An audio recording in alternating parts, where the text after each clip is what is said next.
Hello my dear viewers.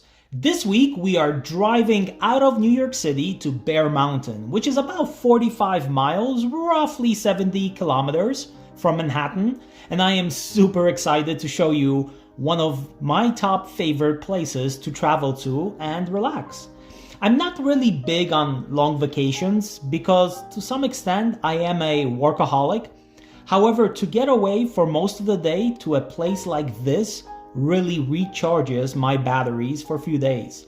And I do not know if it's the fresh air, the change of scenery, or just a nostalgic feeling, but I always look forward to this trip. Before we even get to Bear Mountain, you can drive up there from New York City by taking the Palisades Parkway, and along the way there are some great scenic viewpoints like here, where we get a small glimpse of the city we are leaving behind, but also begin to see the beauty of the Hudson Valley and the Palisades.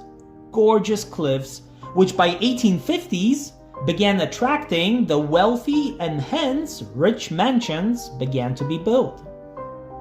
Now let's finally go up to our destination. As you see, I love driving on these roads. Our first stop will be the Perkins Memorial Tower, pictured right here. You can get up here by hiking your way up the mountain or by car. There is a parking lot on top. I came here with my car simply because hiking up to the spot, which I did once before, would really drain my energy, and there is a lot more I would like to show you. Although many times the road leading up to the top is closed depending on the season, the weather, road conditions, and so forth. So some days when you really want to get up here and you want to experience the views, unfortunately hiking is your only option. But once you are on the top, look at the views. The reason why this is called Bear Mountain is not because there are bears here. Well, I think there could be. I mean, it would make a lot of sense if they are, geographically. But I came here numerous times in my life and I hiked many trails by myself along these mountains, and I personally never encountered a bear. Well, other than in a gift shop. Yeah, these corny jokes will keep on coming. But the reason for the name is because the mountains look like a bear. And so you can pull up Google Maps and play a game if you can see it and spot it. And it depends on your perspective, but check this out. This is the map of a small section, and circle number 1 is a closed eye. Circle number 2, an ear. And around this, let your imagination take off. So, I guess it could resemble a bear, but I'll tell you one thing. Once you see it, you kind of cannot unsee it. You do have a nice bench and a pair of tower viewers, binoculars, but on a beautiful day like this, simply sitting on the rocks, taking in the views is all you really need. If you are lucky, the tower is open, which wasn't on this day. But if it is, you can climb up some stairs to be just a little bit higher and see from a distance the skyline of New York City.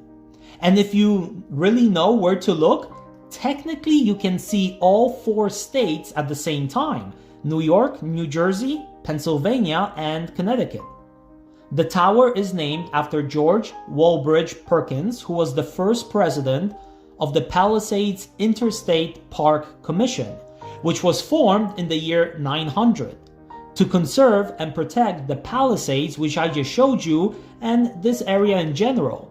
And I believe, I could be wrong on this, but I believe this was the first such group to work between states in land conservation, and that is between New York and New Jersey.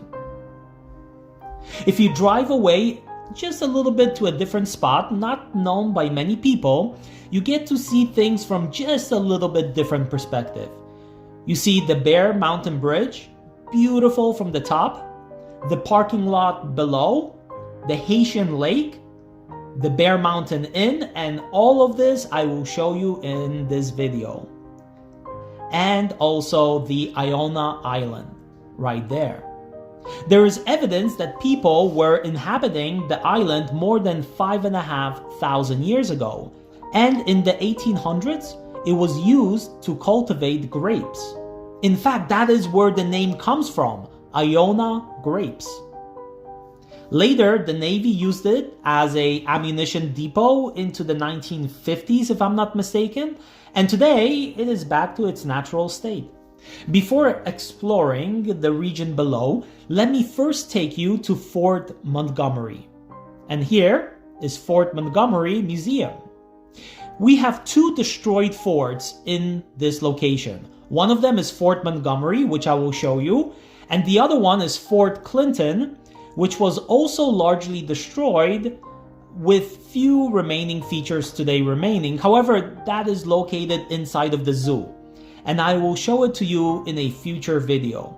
There's so much here to show you that showing everything would be impossible in a short video. And to be honest, there are a few restraints, like for example, the battery in my phone going dead, and charging options are kind of limited, not great. Therefore, in the future, I will make another video showing the zoo itself, along with the very few remains of Fort Clinton. During the American Revolution, this was an important area in defense. If the British controlled the Hudson River, they had an opportunity to divide the colonies. Therefore, work began on Fort Montgomery in 1777 to target British ships on the Hudson River.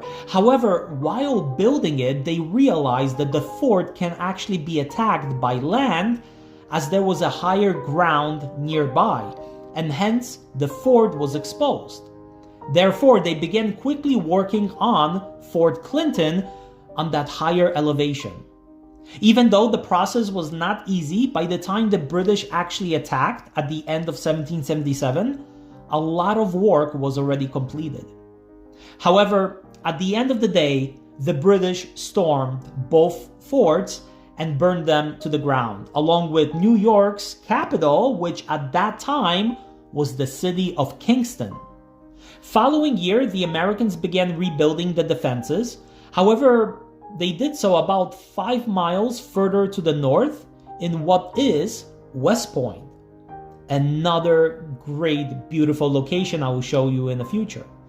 This used to be an outhouse, a bathroom. Yep.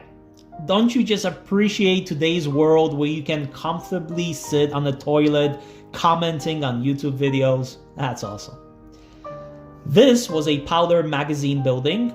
It was probably a secure dry location, and the ammunition here was meant to supply both Fort Montgomery and Fort Clinton. Here we have what is called Putnam's Battery, named so after its engineer. Although once the defenses moved further to the north to West Point, these forts were not rebuilt.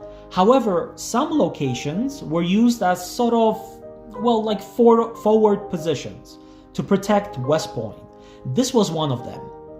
Here is the Grand Battery, the centerpiece of the defense, a 32-pounder. The reason why it's called a 32-pounder is because of the weight of the cannonball. The cannon itself was about 6,000 pounds or so it's pretty heavy. And they were super important simply because they were capable of firing over 1 mile, which means they could start shooting at any ship before those can come into the range of using their own guns, so a tremendous advantage. Here we have the enlisted men's barracks on the left, and a smaller one on the right was the officers' barracks, and stored food provisions as well.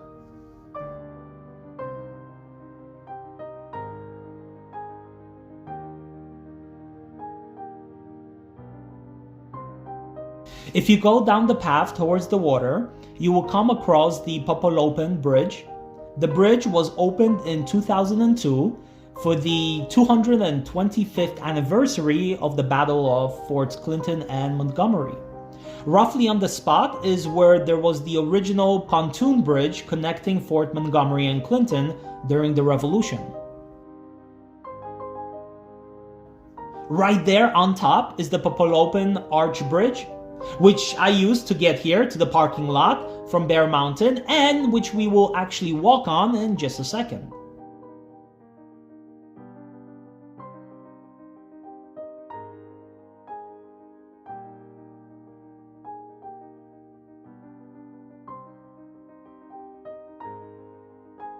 However, if you go past this bridge and do a little bit of a hike, climbing up some rocks, going below the Bear Mountain Bridge, and then up some stairs, you will enter the zoo and be very near to the location of Fort Clinton. In fact, this was roughly the trail that the British used during the attack on the forts.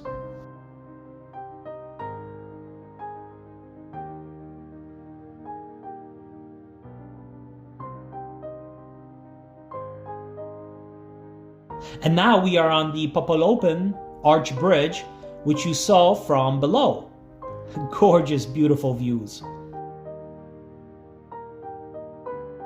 So below is where we just walked.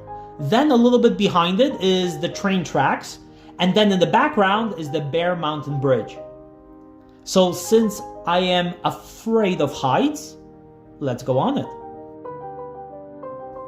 Work began on the bridge in 1923 and was completed towards the end of 1924. And one thing that many people don't know about this bridge is that when it was completed, it was the longest suspension bridge in the world.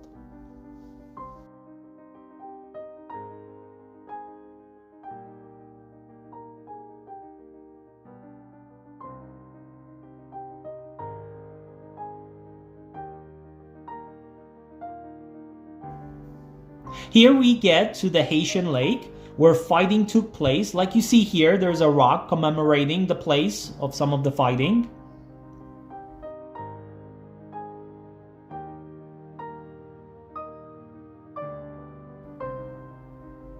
And you know why the lake is actually called the Hessian Lake? Well, this is a place where dead Haitian soldiers were dumped, over 200 of them. Haitian soldiers were largely German mercenary soldiers hired by the British. Well, now you know why the name of the lake, but hey, today you get to rent boats and relax on the lake.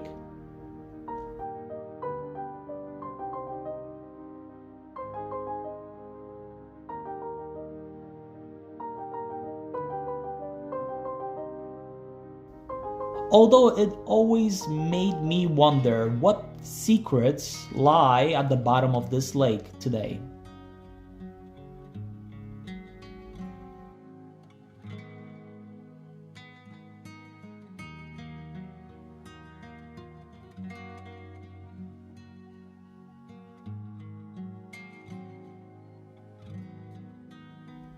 Here was also the spot that Oktoberfest used to be held in, which was the best thing ever. Unfortunately, in recent years, they moved it to another location, which is still great.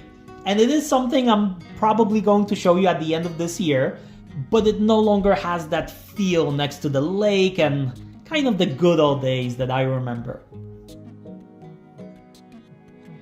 But walking around the lake in the fall, with all the trees changing their color, coffee in one hand, it's like heaven on earth. And if I'm lucky to have this channel continuing at the end of the year, I'll try to focus on some of the seasonal changes in New York City, so like Halloween, Thanksgiving, Christmas.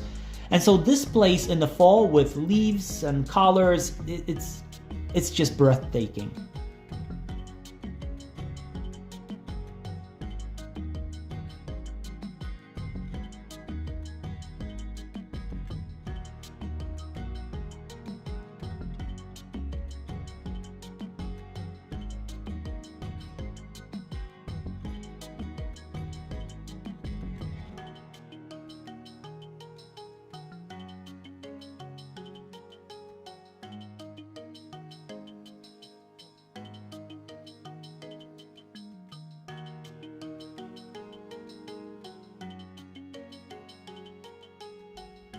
Next to the lake, we have an ice skating rink when the season for it begins. And next to it is a carousel, completed in 1915 with hand-painted scenes from the park and hand-carved seats as well. And the inside just also looks beautiful.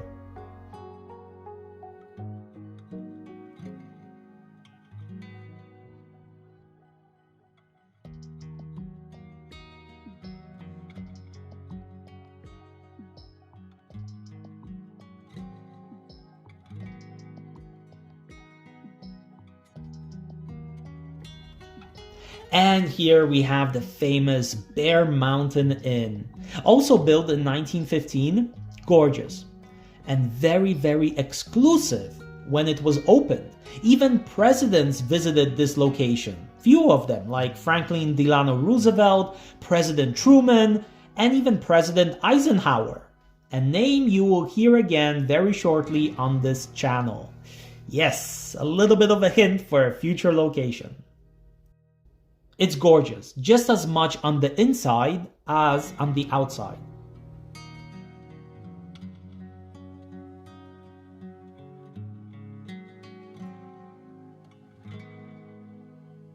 And here we have a gift store where you can many times buy really cool things. The theme, however, seems to be bears. I wonder why. But you know what? I was really tempted for these bear slippers right here.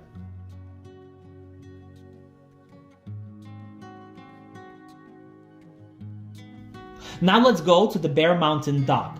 Along the way, however, we do have a second entrance to the zoo and a pool, a really fun place in the summer. Here is a throwback photo of the dock. Like I said, 100 years ago, this was a very exclusive place, and the way you got here from New York City was mostly by ships. Today, there is a Bear Mountain cruise, I believe, that you can take, so if anyone would be able to do so along the Hudson River, I'm sure it would be a memorable experience. Although the dock is really a shell of its former self, it's still a great location for viewing Bear Mountain Bridge, the Hudson, and just sitting on a table and getting those sandwiches out. Or if you come unprepared, like yours truly here, get those quarters out and get to the nearest vending machine for those nutritious Snicker bars.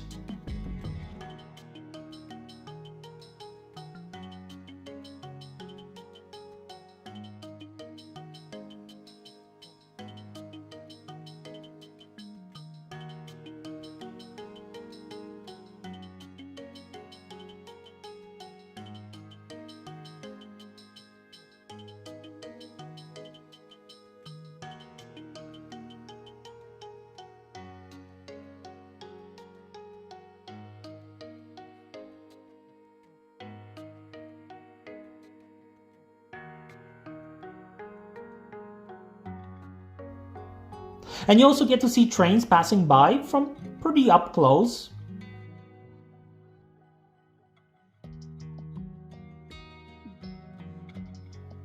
Okay, maybe this was a bit too close, so don't be like me, but just to prove my point. As maybe you saw in the title, this is actually part 1, as at the end my feet were killing me and I was half beaten, but I got in my car and I drove further north to another fascinating location on the other side of the Hudson River. And that place deserves to have its own video, which I will post very shortly, part 2. I hope you enjoyed this, and like always, please subscribe, leave a like, spread the word, and I will see you shortly. Stay safe and adventurous like always, and take care.